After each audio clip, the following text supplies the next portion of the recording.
I'm Aurora, 34, a human resources director with 10 years of experience at TechFuture, a major software company in Seattle.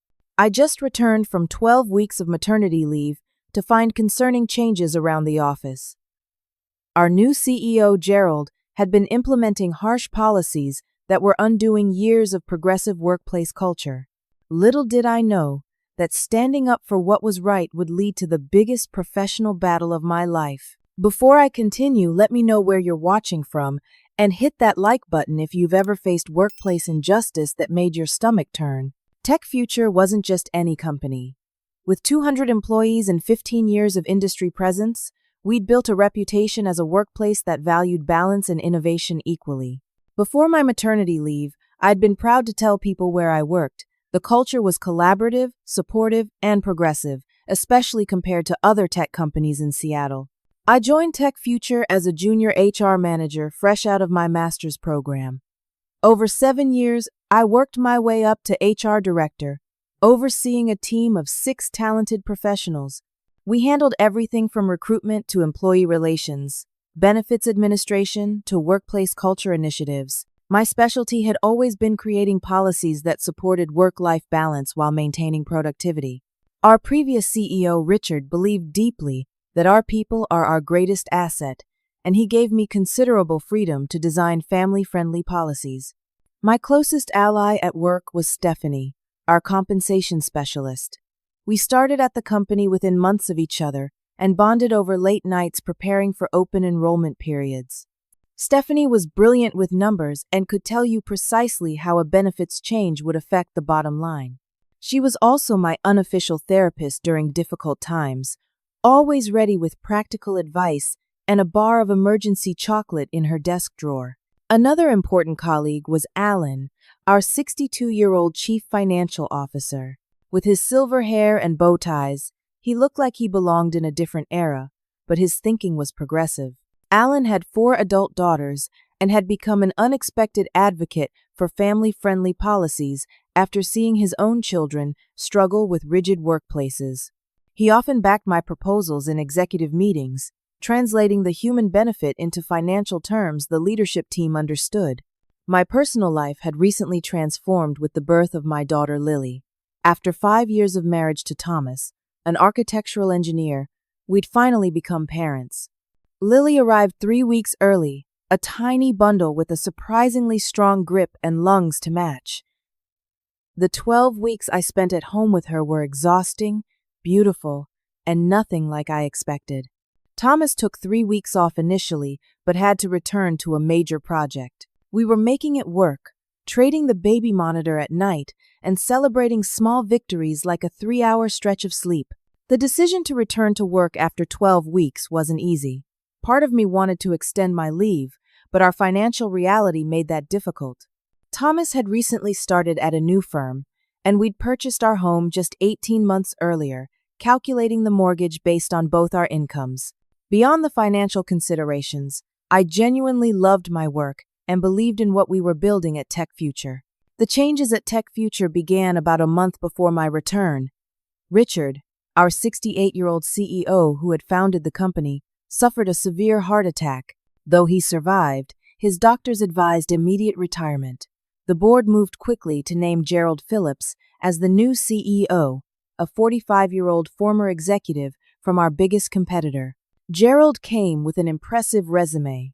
He'd helped his previous company triple its market share in 5 years. What wasn't on his resume was his management philosophy. While Richard believed happy employees created successful companies, Gerald seemed to view employees primarily as resources to be optimized. The tech industry moves too fast for sentimentality, he told the Seattle Business Journal in his first interview after taking the position. Companies that prioritize efficiency and innovation will survive. The rest will become nostalgic footnotes. I first met Gerald during a video call while I was still on leave.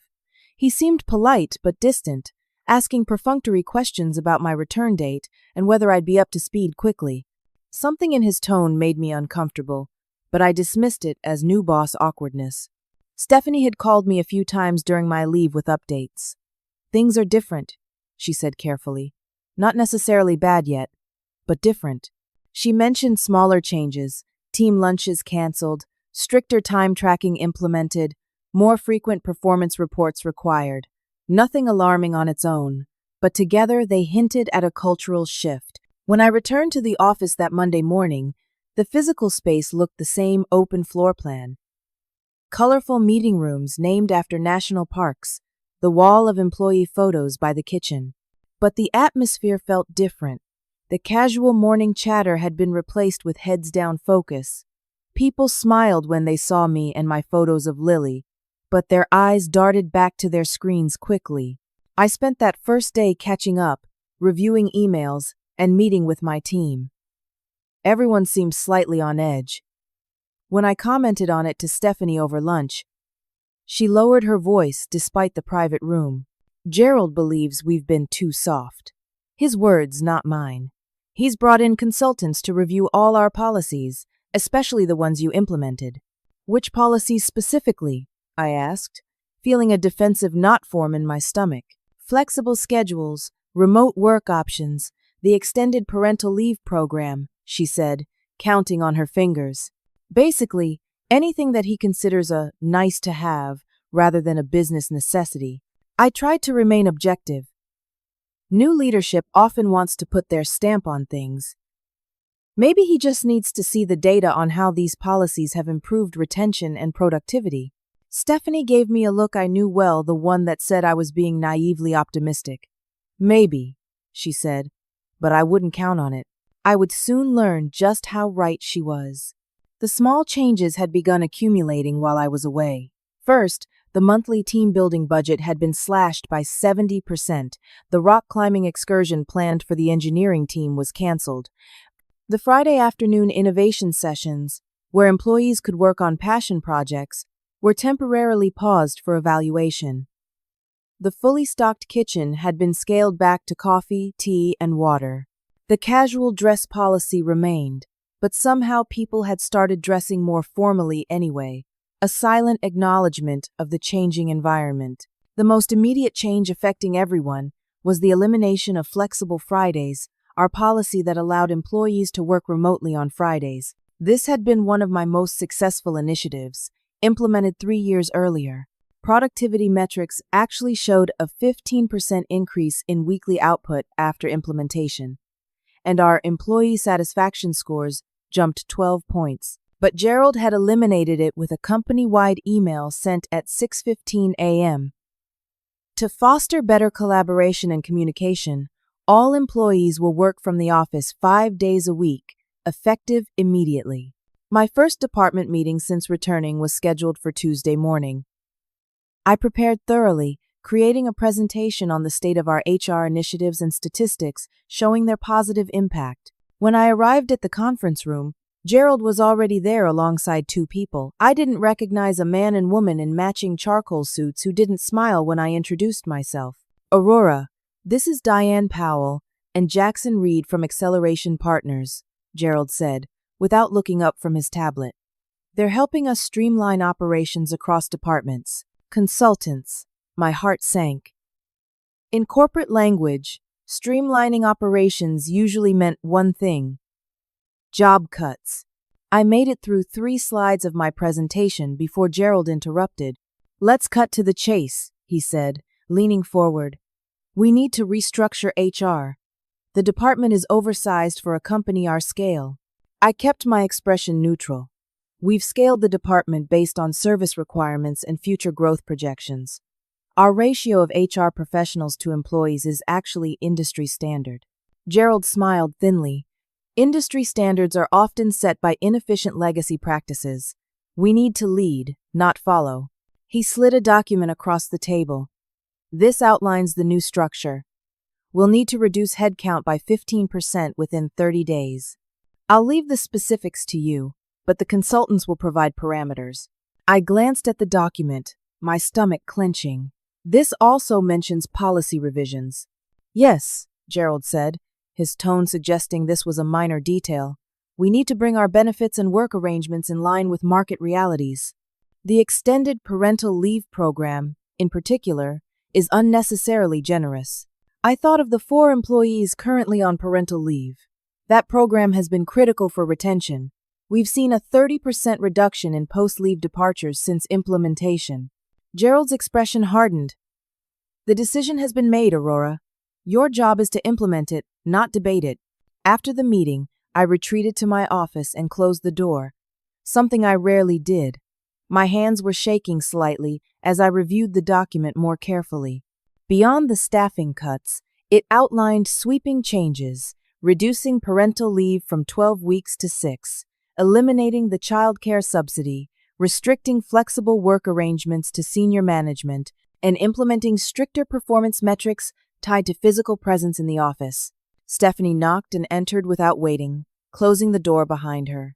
That bad? She asked, seeing my face. Worse, I replied, pushing the document toward her. He wants to dismantle everything we've built.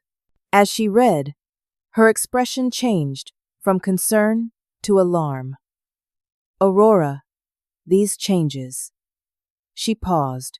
Some of these might not even be legal, especially the parental leave modifications for current employees.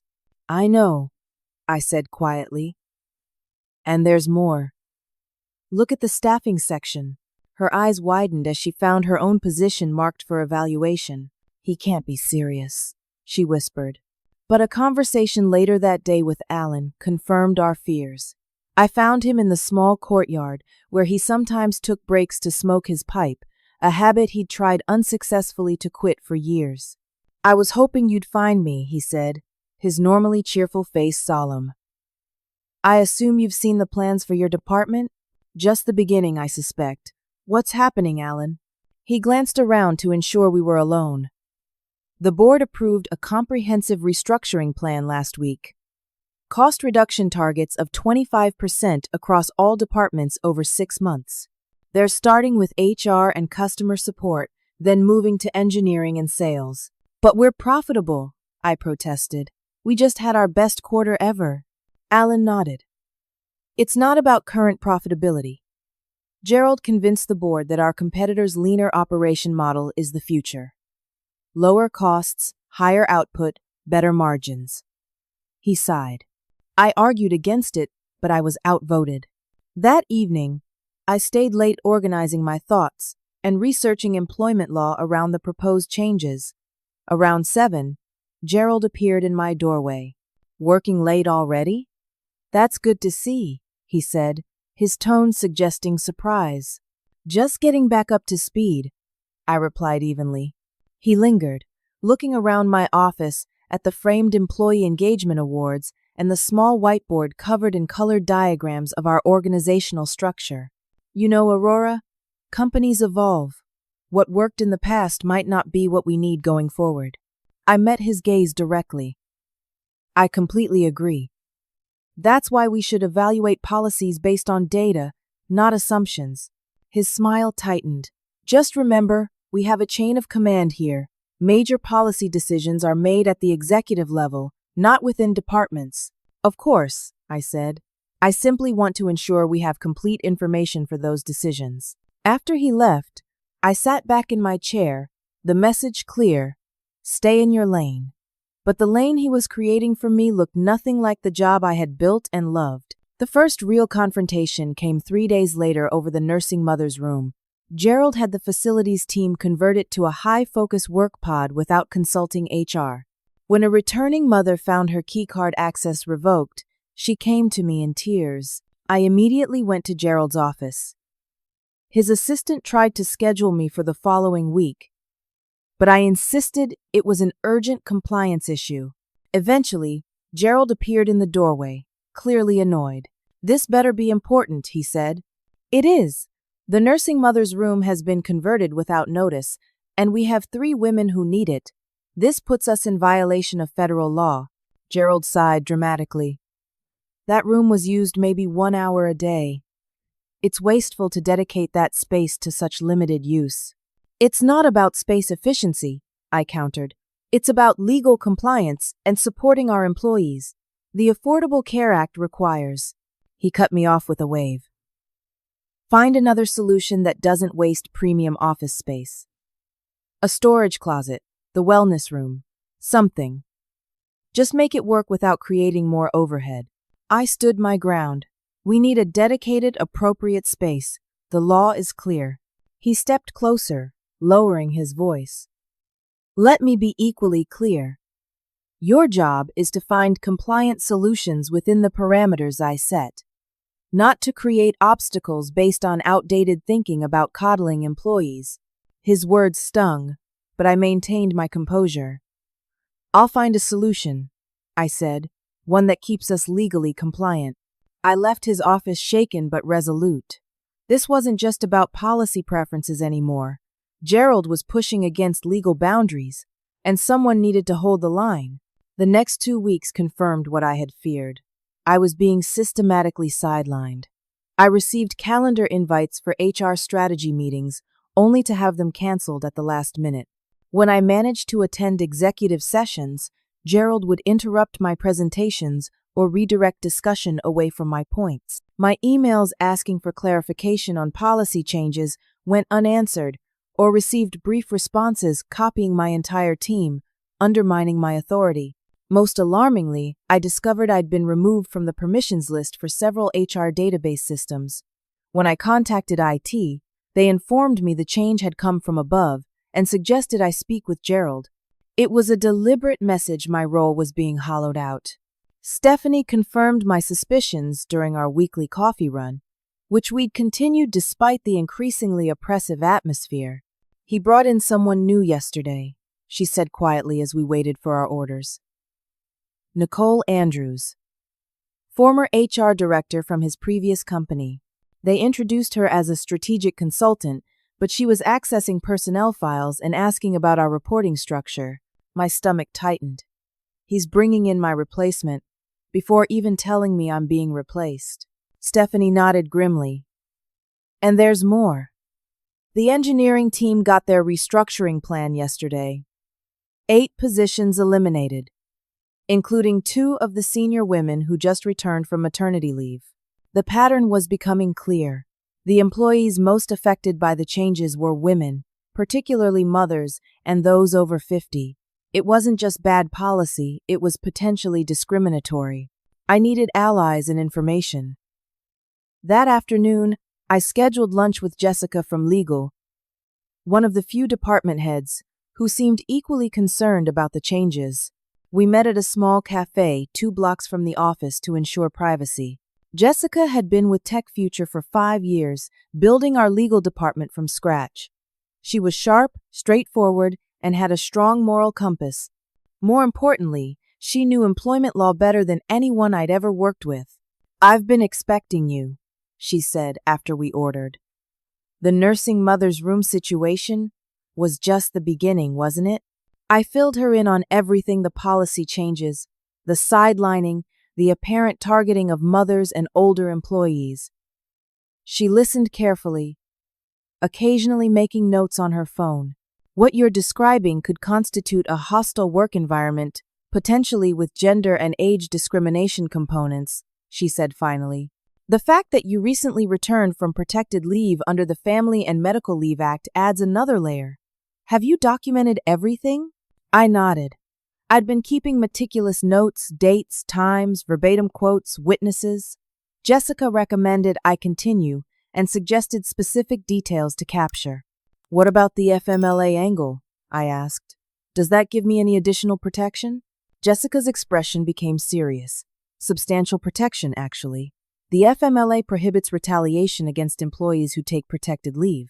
If you can demonstrate that your role changed substantially upon return, or that you're being treated differently because you took leave, that's a textbook FMLA violation. She proceeded to outline my rights and potential courses of action, from internal escalation to external complaints with the Equal Employment Opportunity Commission. The information was empowering, but it also made the situation feel more real and more frightening. Be careful, Jessica warned as we parted. Document everything, but don't let on that you're doing it. Gerald strikes me as someone who would retaliate if he felt threatened. That evening, I had a difficult conversation with Thomas. I'd been trying to shield him from the worst of my work stress he had, his own pressures with a major project deadline approaching, and was already taking on extra parenting duties when I worked late. But as the situation escalated, I needed him fully informed. We sat on our back deck after putting Lily to bed, the Seattle skyline glittering in the distance. I told him everything: the hostile environment, the potential legal violations, the possibility that I might lose my job if I continued to push back. I knew something was wrong, he said, taking my hand. You've been checking your phone constantly, even at 3 in the morning with Lily. I'm sorry I didn't tell you sooner. I kept hoping it would resolve itself. Thomas shook his head. You don't need to apologize. But Aurora, this sounds serious. What do you want to do? It was the question I'd been avoiding. Fighting would be hard, potentially career-damaging. Acquiescing meant betraying everything I believed about ethical workplace practices.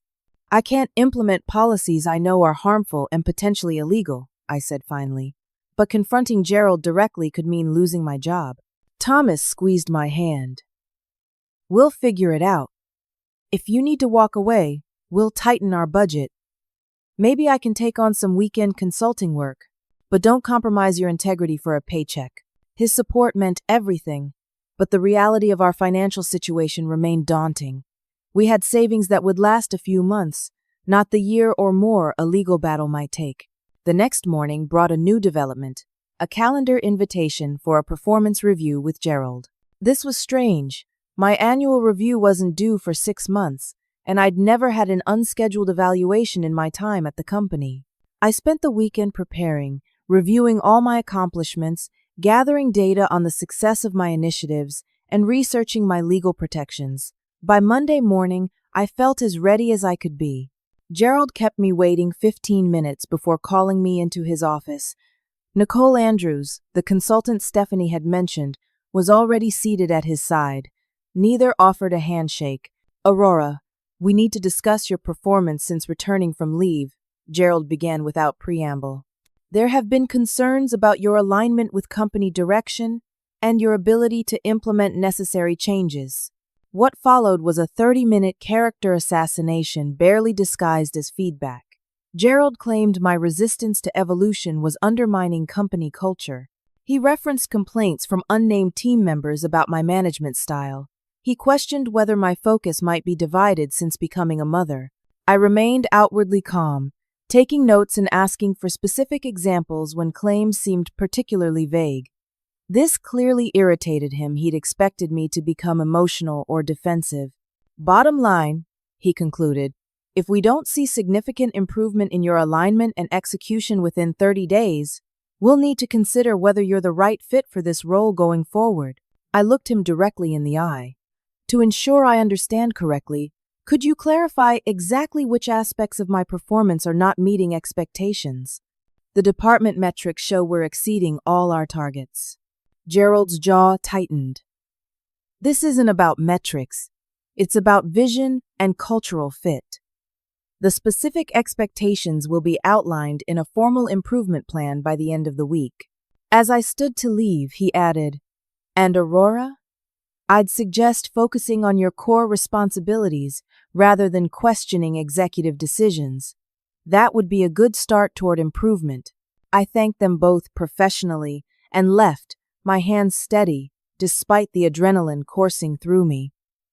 The message couldn't have been clearer. Fall in line or be pushed out. The performance review affected me more than I wanted to admit. That night, I couldn't sleep despite exhaustion. When Lily woke at 2 a.m., I found myself crying as I rocked her back to sleep, the stress finally breaking through my carefully maintained composure. The impact wasn't just emotional. By the end of the week, I'd developed persistent headaches, and my normally healthy appetite had disappeared. Thomas noticed I'd lost weight and insisted I see a doctor, who confirmed it was likely stress-induced and recommended therapy and stress reduction techniques, almost laughable given the situation. The most painful part was how the stress affected my time with Lily. I'd catch myself checking work emails during our precious evening hours together, or mentally rehearsing confrontations while I should have been fully present with her. The guilt compounded the stress, creating a vicious cycle. Thomas did everything he could to support me taking on more household responsibilities, encouraging me to talk through scenarios, researching employment attorneys just in case. Whatever you decide to do, "I'm with you," he assured me repeatedly. "Your well-being matters more than any job." His support gave me strength, but the decision ahead remained daunting. How far was I willing to go to fight this battle, and what would it cost me personally and professionally if I did? The company-wide meeting was scheduled for a Thursday afternoon. All 200 employees were required to attend in person, with the ominous subject line, Strategic Realignment, Important Policy Updates. The tension in the large conference room was palpable as people filed in, whispering among themselves. Gerald stood at the front, flanked by his new executive team, mostly men he'd brought over from his previous company, with only Alan remaining from the original leadership.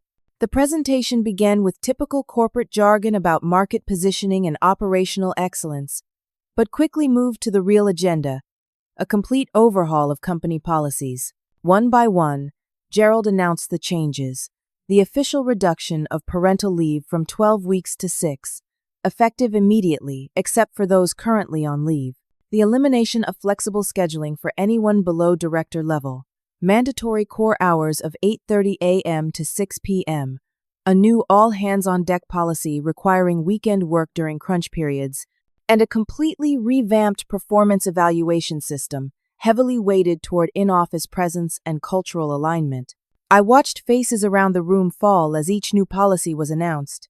Janet from engineering, who had planned her pregnancy around the 12-week leave policy, looked close to tears. Robert, our 58-year-old lead developer who worked flexible hours to care for his wife with multiple sclerosis, sat stone-faced. Even the younger, childless employees looked dismayed as they realized the company they'd joined was disappearing. Gerald concluded with what he clearly thought was an inspirational message. Change is never comfortable, but comfort never created innovation. These adjustments will position us as a leaner, more agile organization ready to outperform our competitors. He opened the floor for questions, clearly expecting few takers. For several seconds, the room remained silent, not from agreement, but from shock and fear. I hadn't planned to speak. I'd actually decided to wait until after the meeting to email Gerald my concerns privately. But seeing the devastation on my colleagues' faces, I couldn't remain silent. I raised my hand, and Gerald nodded to me with a tight smile. "Aurora, a question?" I stood, aware of all eyes turning to me. Yes, actually several. "I'm concerned about the legal compliance of some of these changes, particularly as they relate to employees currently on protected leave or with documented accommodations." Gerald's smile disappeared. "All changes have been reviewed for compliance," he said dismissively. "Next question?" But I continued. "The Americans with Disabilities Act requires reasonable accommodations for qualified individuals, which would include flexible scheduling for employees like Robert, who are caregivers for disabled family members. Additionally, the FMLA prohibits interference with approved leave, which reducing already approved leave periods would constitute." The room had gone completely silent. Gerald's face darkened as I continued. "Furthermore, Washington state law provides additional protections beyond federal requirements. The Washington Paid Family and Medical Leave Act specifically prohibits retaliation against employees who exercise their rights under the law. These abrupt policy changes could potentially be interpreted as retaliatory, particularly when they disproportionately impact protected classes." Gerald cut me off. "This is hardly the appropriate forum for a legal debate," he said sharply. "If you have specific compliance concerns, you can address them with me privately. I'm simply providing information employees should have before these changes take effect," I replied evenly. "Everyone deserves to understand their rights." Gerald's jaw tightened visibly. "Thank you for your input. Are there other questions about the strategic direction of the company?" A few hands tentatively raised, and the meeting continued, but the dynamic had shifted. People were asking more pointed questions, citing my comments about legal protections. Gerald grew increasingly terse with each question, finally ending the meeting 15 minutes early when he couldn't regain control of the narrative. As people filed out, several colleagues gave me subtle nods or whispered thanks, But I also noticed Gerald in an intense conversation with Diane and Jackson, the consultants, all three looking in my direction. I wasn't surprised when Gerald's assistant appeared at my office 20 minutes later. "Gerald would like to see you immediately," she said, not meeting my eyes. I took a deep breath, saved the work on my screen, and walked deliberately to his office, knowing this confrontation would likely determine my future at the company. Gerald was alone, standing behind his desk rather than sitting. His face was flushed with anger, barely contained beneath a veneer of professional displeasure. "Close the door," he ordered as I entered. I did so, and remained standing, maintaining eye contact. "What exactly did you think you were doing in that meeting?" he demanded. "Providing factual information about employment law that relates directly to the proposed changes," I answered calmly. He slammed his hand on the desk. "You deliberately undermined me in front of the entire company. You contradicted official policy decisions that had already been finalized." "I didn't contradict decisions. I pointed out potential legal complications that should be addressed before implementation." Gerald walked around the desk, reducing the distance between us. "Your job is to implement policies, not critique them publicly. You've been pushing back at every turn, clinging to outdated approaches that prioritize coddling over performance.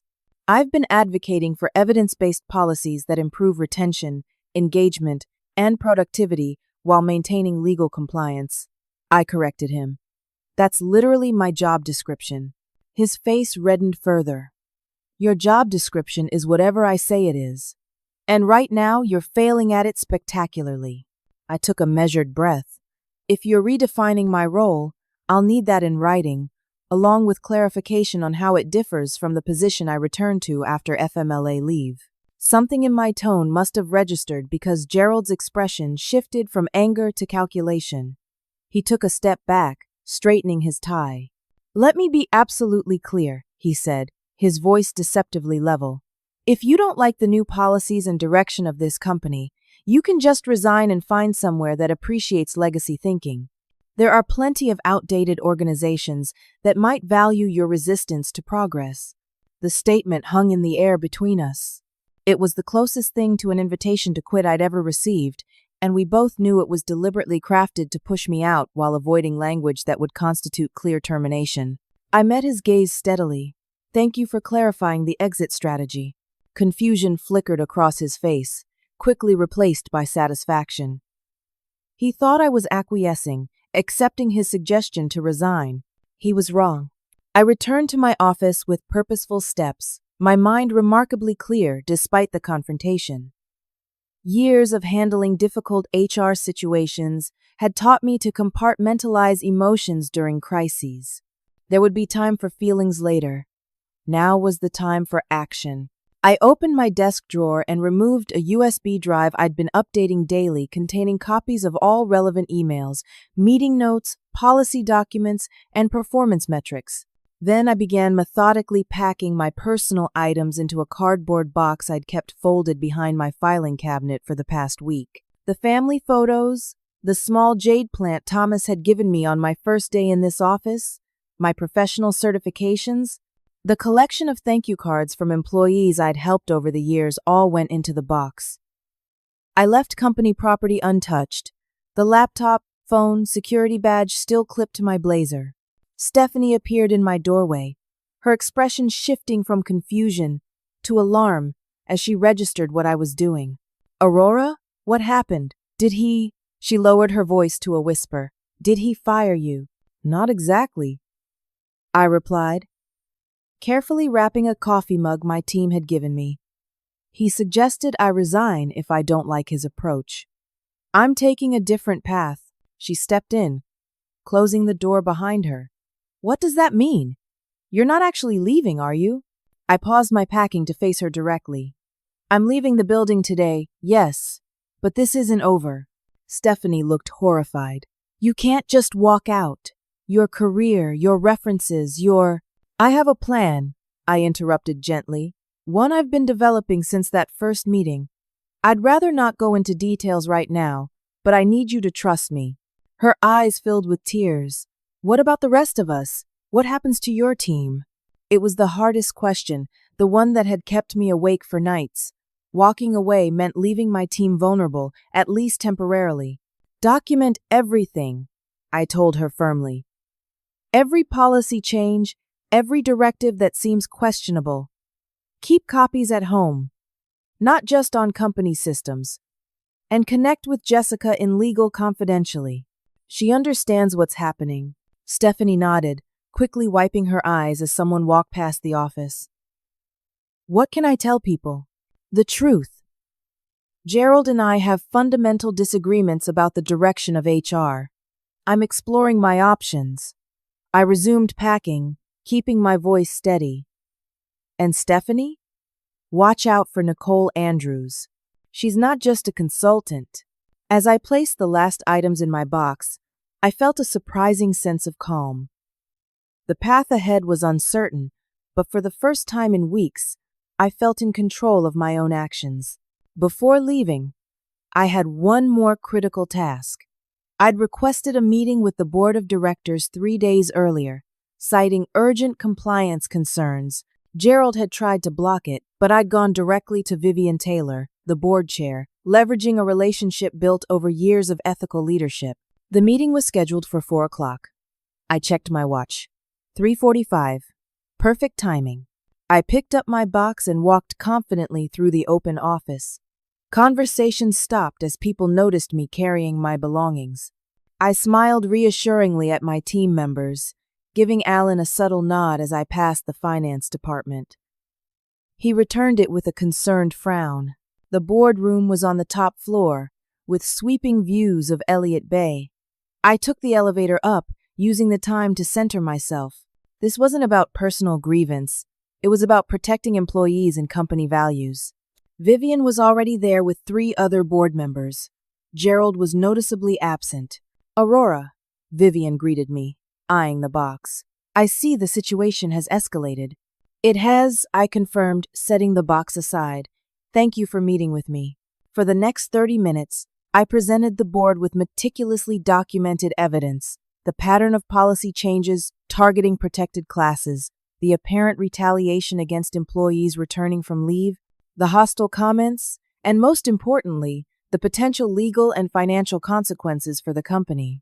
We're looking at significant liability, I concluded, not just from individual lawsuits, but potentially class actions. Beyond the financial impact, the reputational damage could be severe, particularly in a competitive hiring market. The board members exchanged concerned glances. Howard Blackwell, our most conservative member, spoke first. These are serious allegations, but they're also one-sided.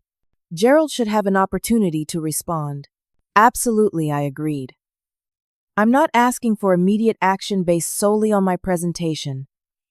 I'm fulfilling my fiduciary duty to inform the board of significant compliance risks. Vivian studied me carefully. What are you planning to do, Aurora? It was the moment of truth. I'm filing a formal complaint with the Equal Employment Opportunity Commission regarding FMLA violations and gender discrimination.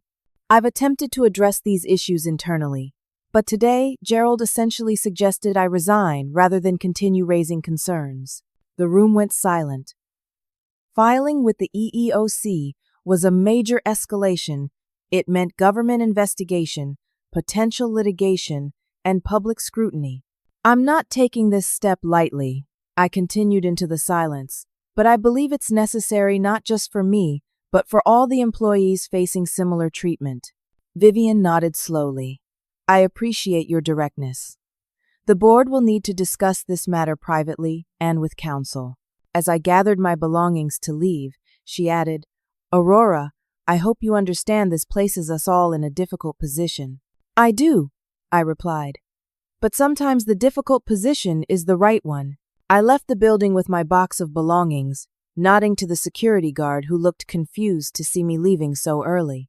The Seattle afternoon was typically overcast, a light mist softening the edges of the downtown skyline. In my car, I finally allowed myself a moment of vulnerability, gripping the steering wheel as the enormity of what I'd just done washed over me. I had effectively ended my career at TechFuture.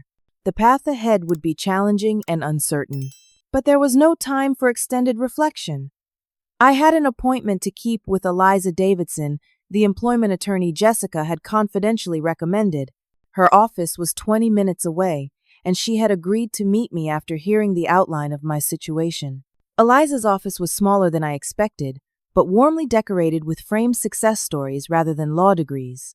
She was a petite woman in her 50s, with short silver hair and piercing blue eyes that missed nothing. "So you've decided to proceed," she said after I explained the day's events. "Yes. I'm ready to file the EEOC complaint." She nodded approvingly. "Your documentation is excellent. Most clients come to me with far less evidence." For the next 2 hours, we prepared the formal complaint, detailing the FMLA violations, the pattern of gender and age discrimination, the retaliatory behavior, and the hostile work environment. Each allegation was supported by specific incidents, dates, and witness names. "This will trigger an investigation," Eliza explained as I signed the finalized document. "The company will be notified within 10 days. The EEOC may take months to complete their process, but filing the complaint provides immediate protection against further retaliation." She submitted the complaint electronically, and just like that, my federal documentation was activated. The machinery of government oversight was now engaged, something Gerald hadn't anticipated when he suggested I simply walk away. "What happens next?" I asked, suddenly feeling the fatigue of the intensely emotional day. Eliza handed me a folder with information. "The company will likely reach out to discuss settlement options once they understand the seriousness of the complaint. They may offer severance in exchange for dropping the claim. My advice is to listen but make no commitments without consulting me." That evening, I explained everything to Thomas. We sat at our kitchen table, Lily asleep in her bassinet nearby, as I recounted the confrontation, the board meeting, and the EEOC filing. "I'm proud of you," he said, reaching for my hand. "It couldn't have been easy to walk out." "It wasn't," I admitted. "I kept thinking about my team, about all the policies we might still have protected if I'd stayed." "Sometimes you have to step away to fight more effectively," Thomas reminded me. "You're not abandoning them. You're fighting for them in a different arena." That night, for the first time in weeks, I slept deeply and without interruption, until Lily's hungry cries awakened me at 4 a.m. As I fed her in the quiet darkness, watching her tiny hand grasp my finger, I felt a renewed certainty. This fight wasn't just about my job, or even current Tech Future employees. It was about the world Lily would enter someday, one where taking family leave wouldn't derail a career, where workplace protections were respected, not resented. The next morning brought the first response, an email from Gerald's assistant scheduling an urgent discussion regarding your departure. I forwarded it to Eliza without responding. By afternoon, the approach changed. Jessica called from her personal phone. "The legal department just received notice of your EEOC complaint," she said, her voice a mix of professional calm and personal concern. "Gerald is not taking it well. He told the executive team you were making empty threats and would come crawling back when reality sets in." I couldn't help but smile at his misreading of the situation. "And the board?" "That's why I'm calling." Vivian called an emergency executive session. "Gerald isn't included. They've engaged outside counsel to review your allegations." The wheels were turning faster than I'd expected. Gerald had clearly underestimated both the seriousness of an EEOC complaint and the board's response to potential legal exposure. "Thank you for letting me know," I told Jessica. "Please be careful. I don't want anyone else becoming a target." "Don't worry about me," she replied with quiet determination. "I've been documenting too." The first weeks after leaving Tech Future were challenging in ways I hadn't fully anticipated. The emotional impact hit harder once the adrenaline faded. I cycled through doubt, anxiety, anger, and occasional panic about our financial future. Thomas was steadfastly supportive, but I could see the worry in his eyes when he thought I wasn't looking. Our savings would cover expenses for about 4 months if we were careful, and while Thomas's salary could handle the mortgage, it left little for other necessities. I transformed our spare bedroom into a home office and began reaching out to my professional network. Not for job hunting, Eliza had advised me to wait on that front until the situation with Tech Future resolved, but for consulting opportunities. My expertise in HR compliance and policy development was valuable, and several former colleagues connected me with short-term projects I could handle remotely while caring for Lily. These projects provided some income, but more importantly, they reminded me of my professional worth outside Tech Future. I started a blog about workplace rights and family-friendly policies, careful to never mention my ongoing case but sharing general information employees should know. To my surprise, the blog gained traction quickly, with many readers sharing their own experiences with workplace discrimination. Meanwhile, the formal processes ground forward with bureaucratic slowness. The EEOC sent official notice to Tech Future within 10 days as promised.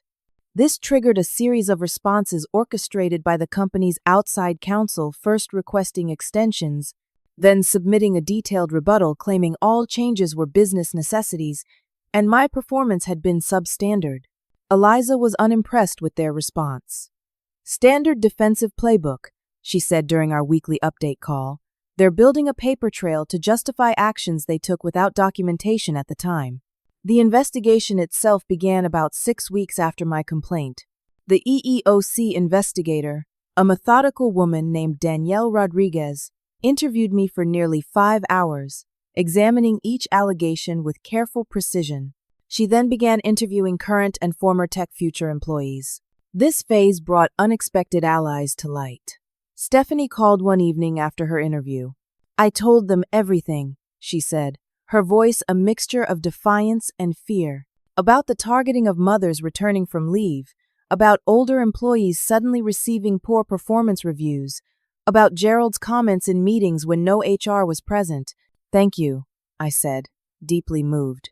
"I know that couldn't have been easy." "It wasn't," she admitted. Nicole Andrews was outside the interview room, watching everyone who went in. "But Aurora, you should know you're not alone. 8 people from your department testified today, and more are scheduled tomorrow." Alan reached out next, having taken early retirement rather than continue under Gerald's leadership. "I gave them the financial records," he said when we met for coffee.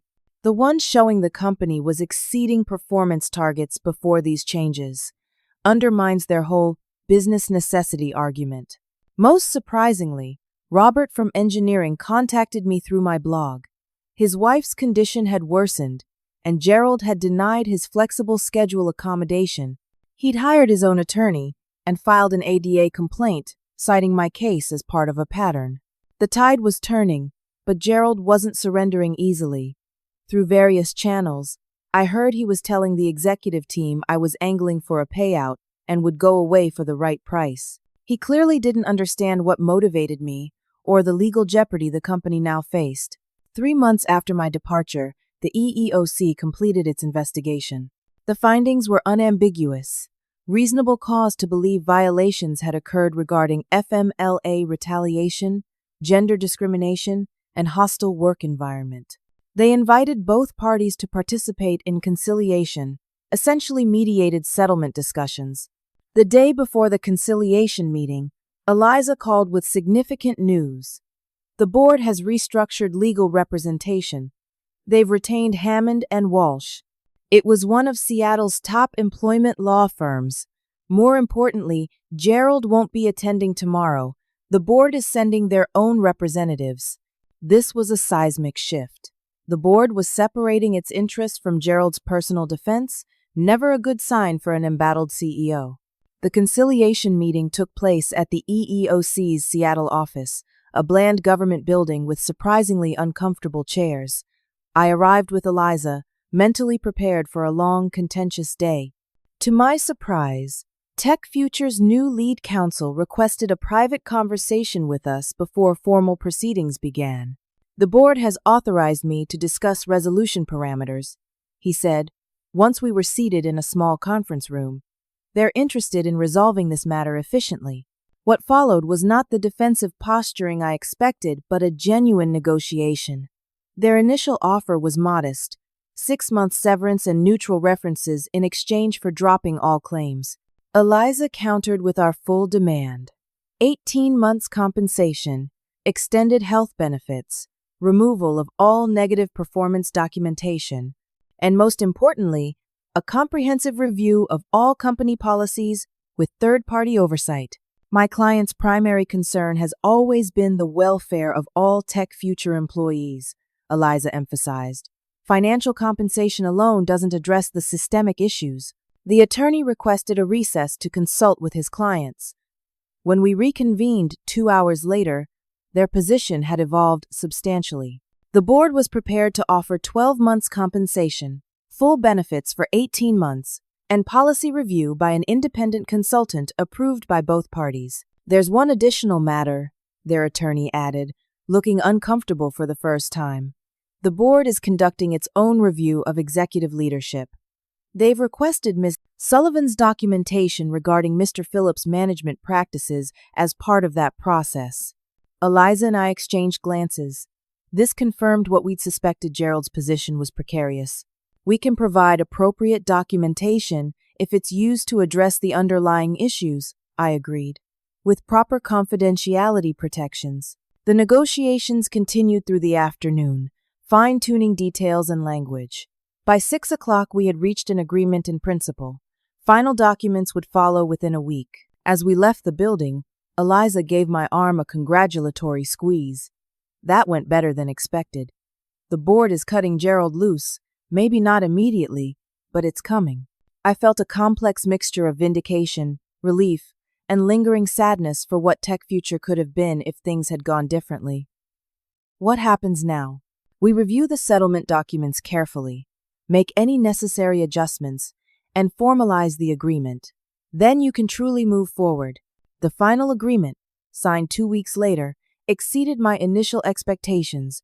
Beyond the financial terms, it included company-wide training on discrimination and retaliation, an anonymous reporting system for policy violations, and quarterly compliance reviews by an independent consultant for 2 years.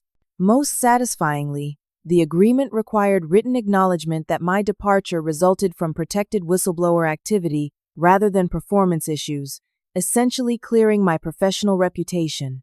What I didn't expect was the call from Vivian Taylor 1 week after the settlement was finalized. Gerald Phillips has resigned, effective immediately, she informed me without preamble. The board's investigation revealed concerning patterns beyond even what your complaint outlined. I wasn't entirely surprised, but the swiftness was unexpected. Who's taking over? That's partly why I'm calling. We're restructuring leadership significantly.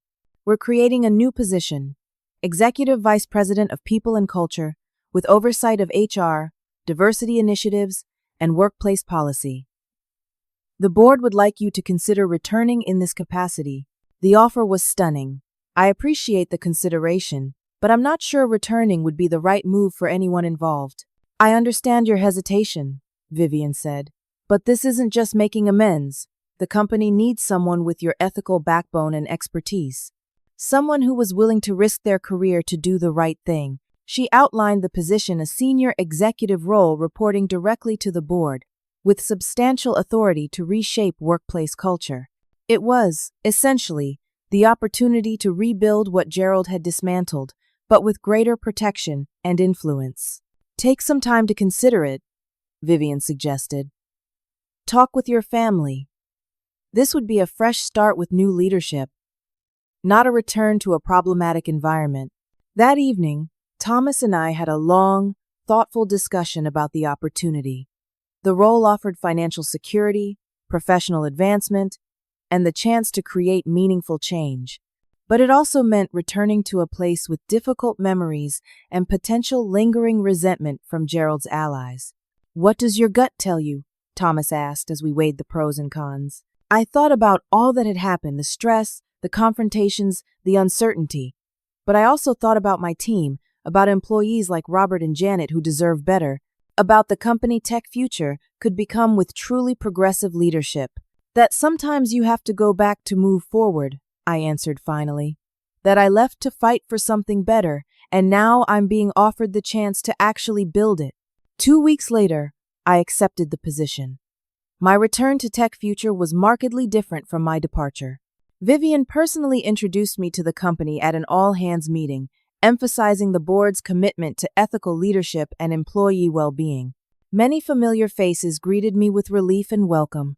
Some of Gerald's hires regarded me with suspicion.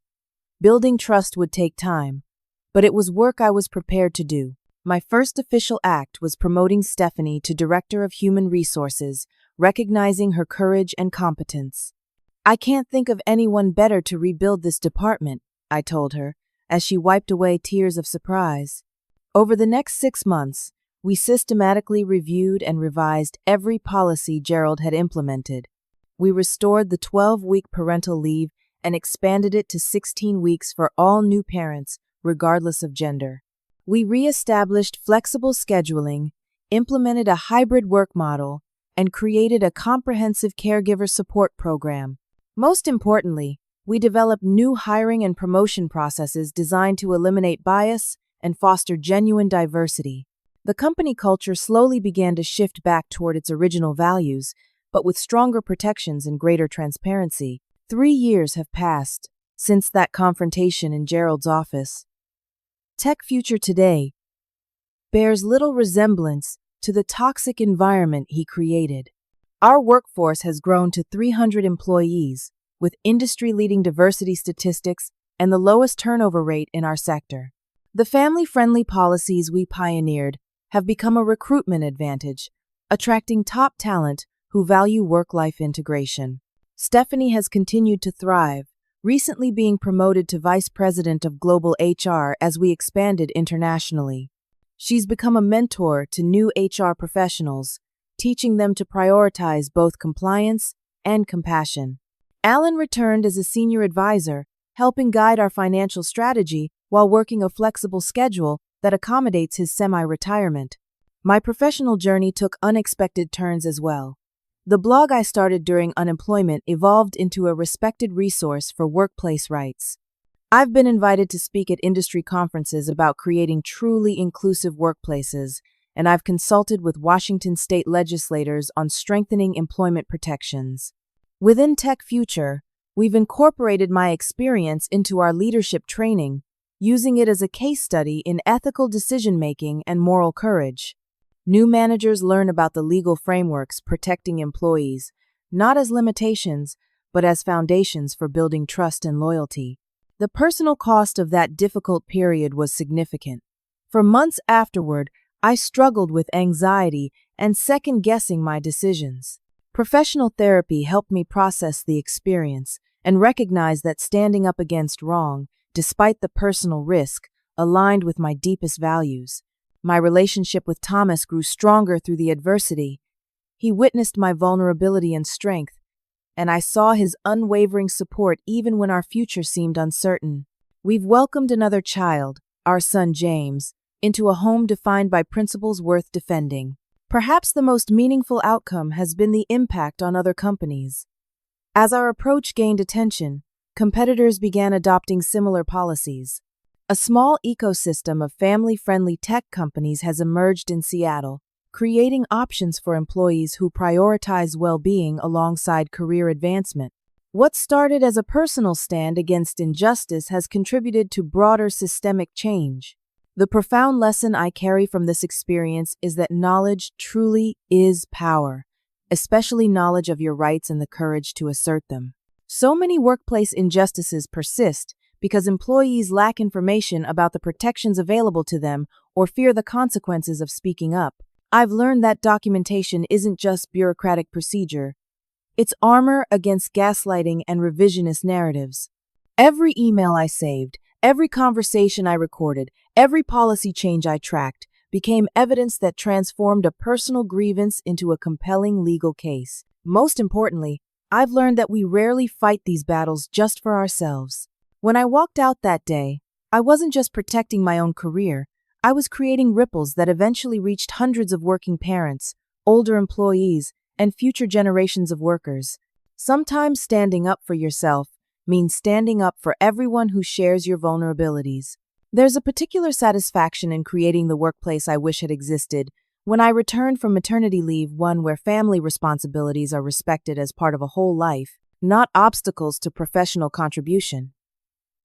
Every time I see a new parent return to work with confidence rather than anxiety, I know the difficult journey was worthwhile. I still keep that box of personal items I carried out of Tech Future that day. Not because I need reminders of a painful time, but because they represent a pivotal moment when I chose integrity over security, long-term change over short-term comfort. Sometimes the best career move isn't a step up the ladder, but a step toward the person you want to be. Have you ever faced a moment where standing up for what's right meant taking a significant personal risk? Or have you witnessed workplace policies that seem designed to push certain employees out? Share your experiences in the comments below. Your story might help someone else recognize they're not alone in their struggle. And if you found value in this account, please subscribe to hear more workplace stories and strategies for navigating difficult professional situations. Remember, knowledge of your rights isn't just protection, it's power. Thank you for listening, and I wish you courage in your own workplace journeys.